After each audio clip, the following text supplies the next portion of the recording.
I'm going to try something new today, and if there is a safe place to try something new, it's here. So I'm going to ask you to bear with me as I try a new way of preaching. And today, it's the first time I've been back in this pulpit in several months. I just hope that I can make it all the way through without starting to cry. So, we're going to get started. I'm a geriatric care manager, and I am in and out of a nursing home on a regular basis. And some time ago, I remember seeing a circle of oldsters in the activity room tossing a balloon. They're all in their wheelchairs and all kind of hunkered down, and old people, and they're tossing a balloon. And it wasn't a particularly good day for me, and I said this silent prayer: good God, please do not let me be so diminished that I find pleasure in tossing a balloon in a nursing home. And by the time I got to my car, I felt somewhat ashamed, because I had judged the people that I care for and that I love, the oldsters. And it occurred to me that they knew something that I had forgotten. This is what we know about dementia, is that feelings are the last thing to deteriorate. You might not remember what day it is, or you might not know that you're living in a nursing home in Lexington, Kentucky, but feelings are the last thing of human nature to deteriorate. And I had to remember that piece of science, because we know that now. And so when all the barriers in dementia are diminished and the filters are gone and people say whatever they want to say and do what they feel like saying, it's easier to play. The good news is this, is that why, to me, at that precise moment, that I had judged them harshly and judged them incorrectly, my old friends were remembering what it felt like to play. They might not remember the place or the date, but they remember the feeling of play. Like that little girl on the front of your bulletin. And I think, given the chance, many of those old people would have ripped off their wander guards, blown the joint, and gone to join her.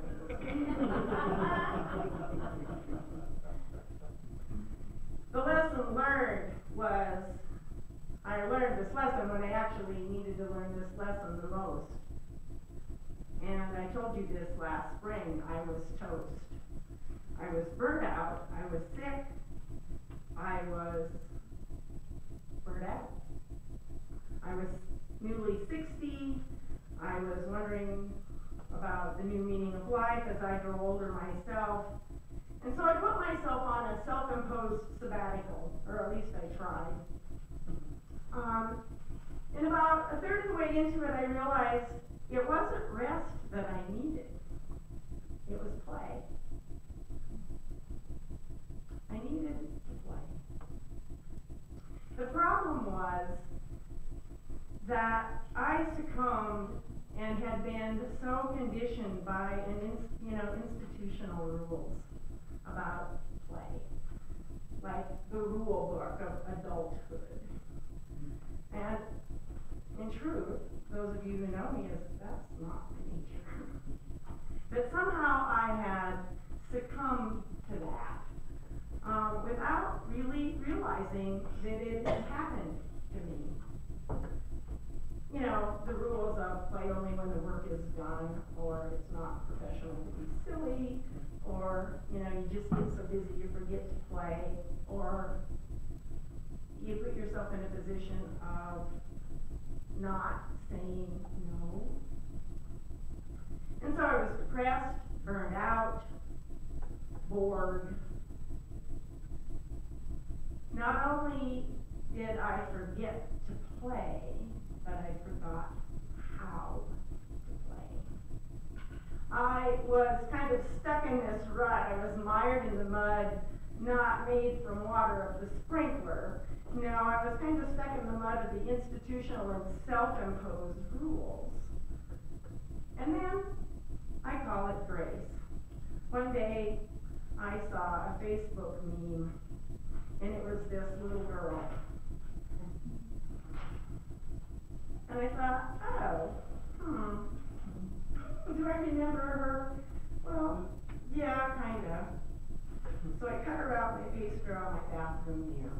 And I put her on my refrigerator door and I pasted a picture of her on my computer screen for a while, just to remember that I needed not only sabbatical and rest, but I needed play. So I set out on a mission to find her.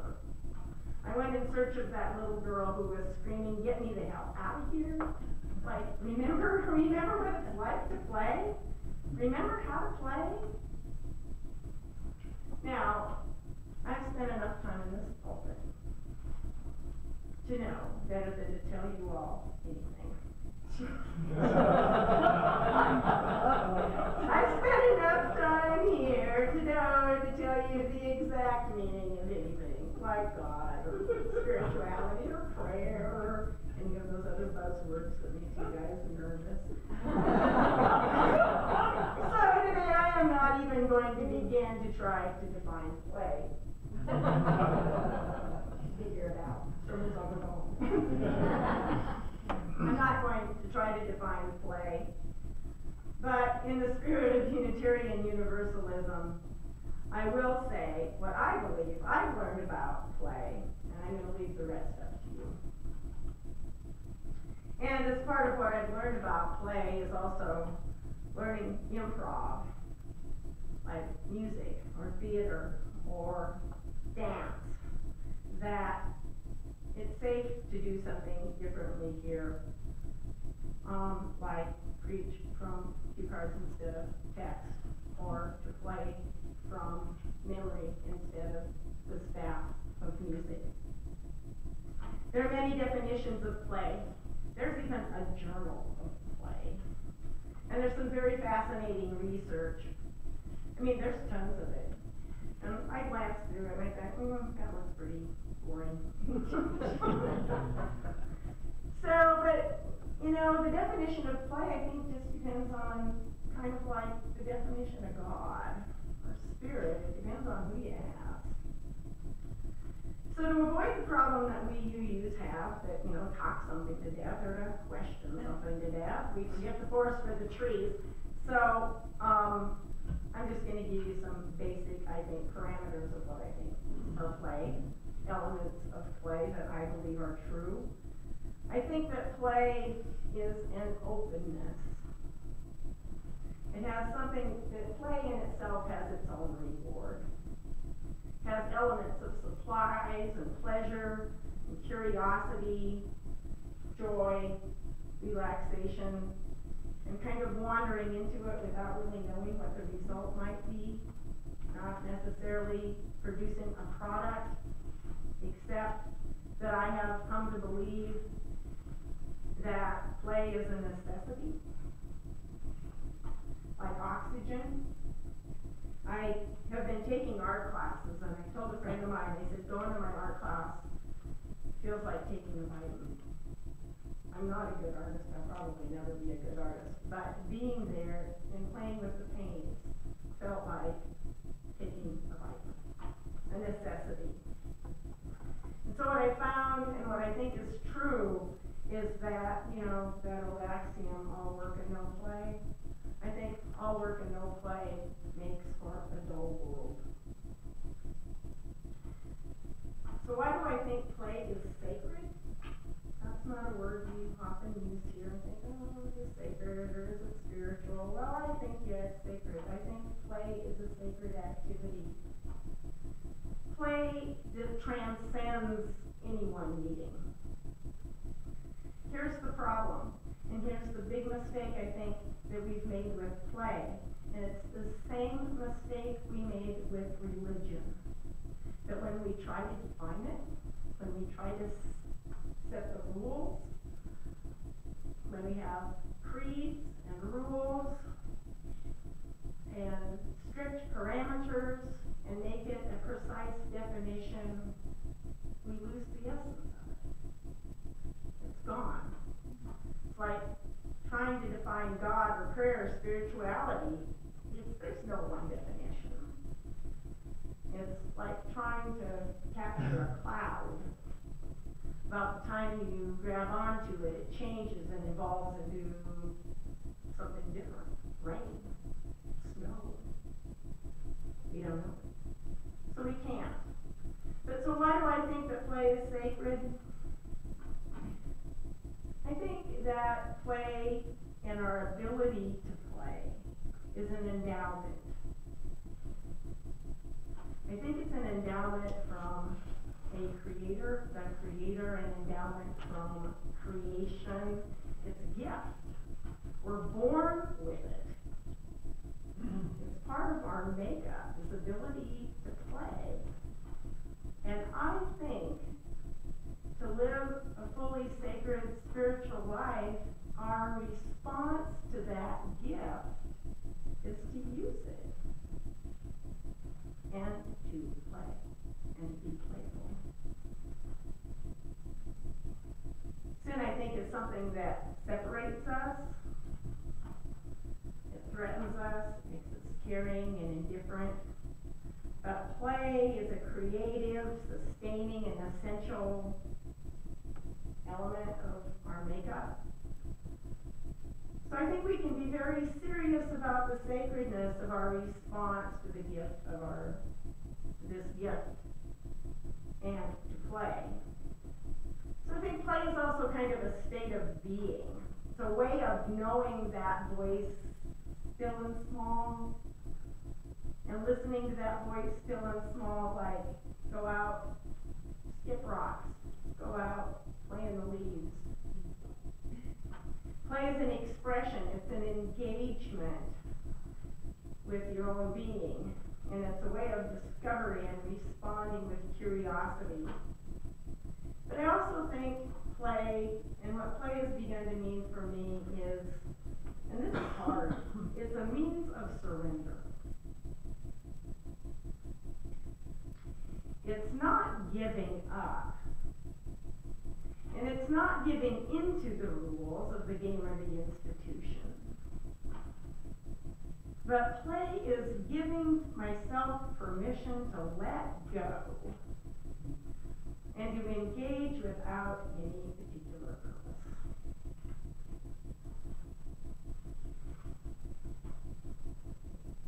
I discovered another word this summer. It was also a Facebook meme that was put up by my art teacher. And actually, I think it's just this most wonderful word. It's called cottywomple. And I think play is kind of cottywomple. Cottywomple, by this definition, means to embark with intention to an unknown destination. And that's what I think play is. It's like intentionally embarking on a trip, not knowing really where you're going to end up, and this ability to surrender to the needs to color in the line, or to make music only from the lines on the staff, or to march in step, or to preach from text. And play is not necessarily the absence of structure. I think play is more of a way of being able to breathe into and engage within the structure. Play, I think, is meeting our expectation to comply, or play for me is meeting my expectation to comply without worrying about other people's expectations about my need to comply. Play is an intentional abandonment of stuff that doesn't matter. It's not an either or, it's a both and.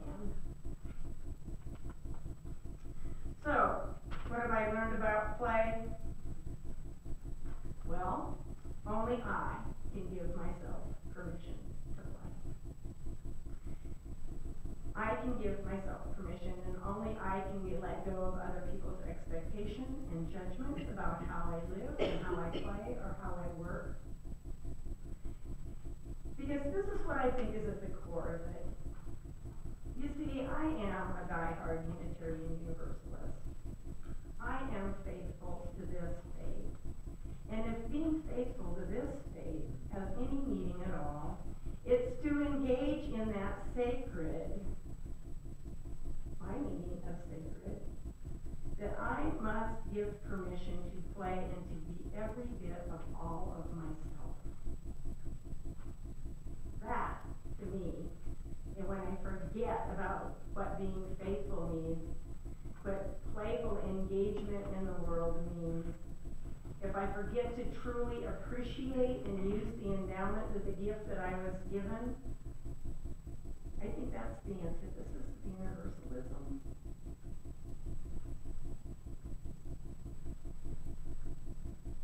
I forget to truly appreciate the endowment, and I can let go and surrender to all that I was meant to be. So, what have I said yes to? Well, I said yes, go find that girl in the sprinkler. I joined the March Madness marching band. And it's been really good for me because I get to, my alter ego gets to come out in costumes. I get to play music, but I also get to play. I play my part on the flute, and when it's too hard to play my part, I listen to the trombone part or the bells part or whatever. I'm going to just play with them. And you know what? No one cares. And it really, being in the band really brings new meaning to abandonment of expectation to march in staff or to play music from the staff. I also am learning to paint. And I've also made time and room to do things that I have, and I don't have to wait for the rules of retirement of waiting to age 65 to do those things. And I'm not going to. But keeping, it was Stella, and I had a conversation about this, and Stella nailed the word for me very well the other night at Sarah's wedding. I was telling her about learning to play. And she said, you know, Esther, you look good. And she said, looks like it's been good for you. And I said, you know, Stella, yeah, it has been, and I'm not done. And she said, oh, no, you're not done. You're just gaining momentum. And I thought, yeah, thank you, Stella. That's exactly what's happening. You know, it's gaining momentum.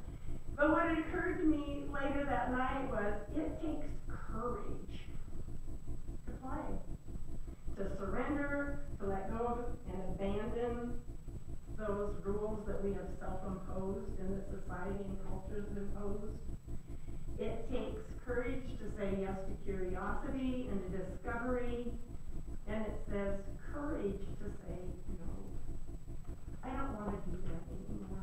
I don't want to spend my time doing that anymore. I don't need to do that anymore. I'm on a roll, and I'm not going back. I am not going back. And Stella, what you said about gaining momentum is exactly right. Don't stop now. I want to enjoy being playful and seeing play as a process rather than an outcome. I don't want to waste my gift. I don't want to go back to business as usual.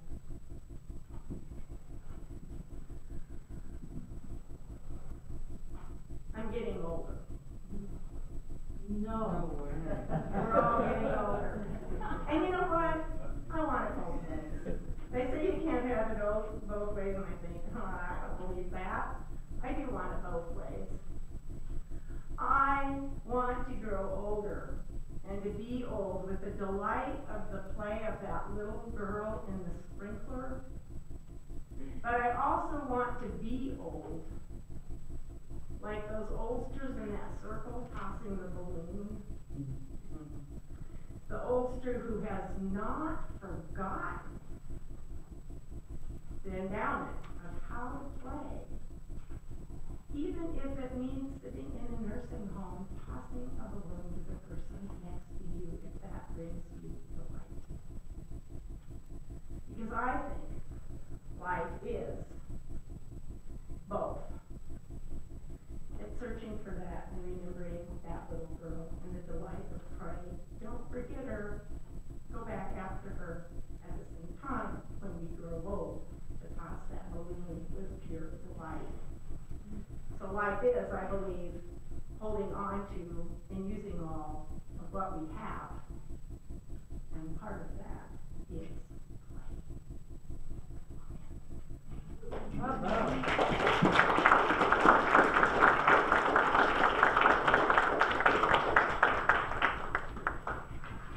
I'm going to ask not to have discussion today.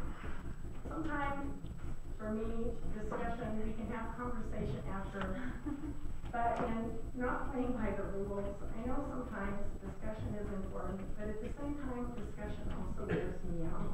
Because sometimes I just want you to sit with what I said instead of trying to analyze it. And just, it's a gorgeous